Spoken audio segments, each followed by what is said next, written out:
La saison des mariages est lancée, les cérémonies vont s'enchaîner ces prochains week-ends et entre la location de la salle, le traiteur, les tenues, ceux qui sont passés par là le savent, la fête peut rapidement devenir un gouffre financier pour les mariés qui cherchent des astuces pour réduire les coûts et certaines sont parfois étonnantes. Bonsoir Vicky Bogart. Bonsoir. Exemple, inviter des inconnus à son mariage et les faire payer comme s'ils venaient assister à un spectacle. On a d'abord cru à une blague mais non. Non, c'est bien vrai. Une jeune entreprise propose à des couples de vendre des places pour assister à leur mariage entre 150 et 400 euros par invité.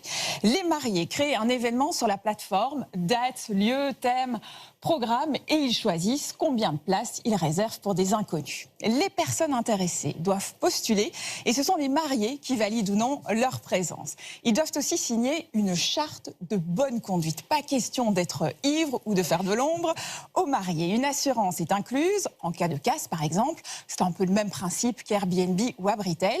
Pour les mariés, cela leur permet de gagner quelques centaines ou milliers d'euros pour financer la fête. Quant aux invités payants, les profils et les motivations sont très variés. C'est ce que nous explique la fondatrice de cette plateforme.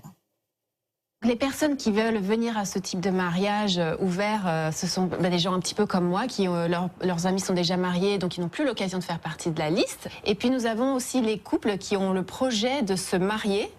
Et dans ce cas, ils peuvent venir tester un prestataire et un lieu.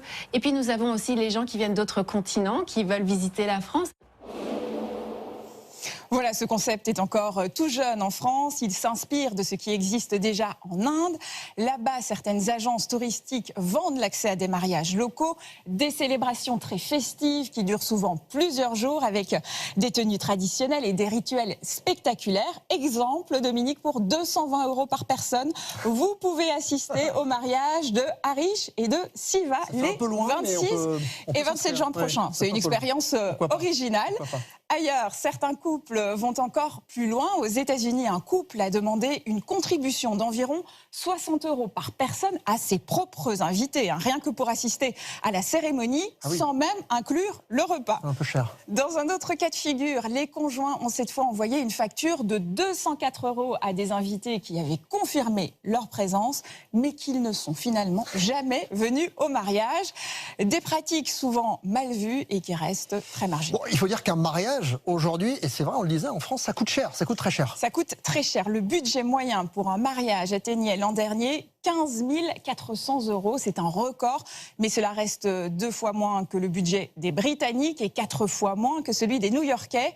Toujours plus de dépenses, toujours plus de cérémonies. 247 000 unions ont été célébrées en 2024 en France, du jamais vu depuis 20 ans. Et puis moi, je retiens le coup de la facture envoyée aux invités qui viennent pas, qui vous posent un lapin le jour du mariage. C'est pas sympa d'annuler et de ne pas prévenir. Merci beaucoup, Vicky.